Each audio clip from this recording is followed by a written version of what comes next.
91.9 Friends FM presents People Behind Pujo with Shobhik. আয় রে ছুটে আয়, পুজোর গন্ধ এসেছে, ঢ্যাংকুড়াকুর ঢ্যাংকুড়াকুর বাদ্যি বেজেছে।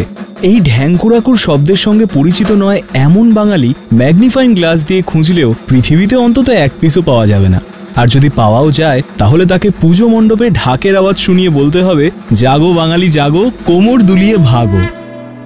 আসলে এই ঢাকের শব্দের সঙ্গে ওতপ্রোতভাবে জড়িয়ে আছে পুজোর গন্ধ। ছোটবেলা থেকেই পুজো মানে হলো সকাল সকাল দূরে পাড়ার মণ্ডপে ঢাক বাজানো শুনে ঘুম থেকে ওঠা, তারপর সন্ধেবেলায় প্যান্ডেলে গিয়ে ঢাকের তালে প্রত্যেকদিন নাচ তো আছেই।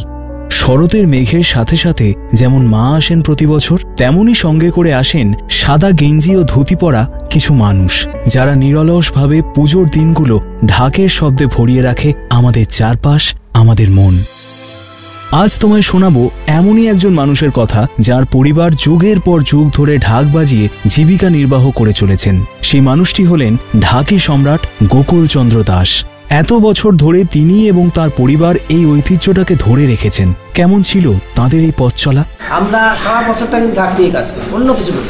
আমাদের বংশ পরম্পরায় 5 পুরুষ ধরে ঢাক চলে আসছে, বয়ে আসছে, পেশাগত হিসেবেই আসছে। কারণ আমার বাড়িতে মন্দির আছে বলে আমি একজন ঢাক বাজাচ্ছি বা মন্দিরে একটু বাজাবো এই জন্য নয়। আমি শুনেছি বাবার কাছে শাহবাড়ির পুজোতে, একজন ব্রাহ্মণ বাড়ির পুজোতে, তো সেখানে ঠাকুর দাদা বাজাতে যেতেন, আমি শুনেছি। একসময় ঢাকিদের নিচু জাতের মানুষ মনে করা হতো, ছোট চোখে দেখা হতো। কালের নিয়মে সমাজ পাল্টেছে, ধ্যান ধারণা বদলেছে, কিন্তু কতটা, এই ব্যাপারে গোকুলবাবু কি বলছেন শুনে নেব। বছর 12-14 আগে ঘরে ঢুকলে এই ঘরে ঢুকুন মানে অস্পৃশ্য জাতি বলে একটা ব্যাপার এরকম তাদের মনের মধ্যে ছিল।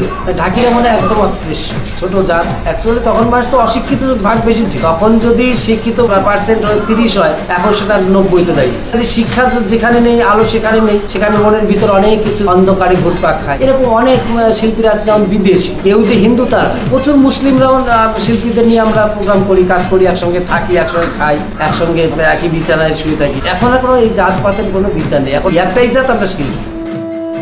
আজকে শুনলাম গোকুলচন্দ্র দাসের কথা।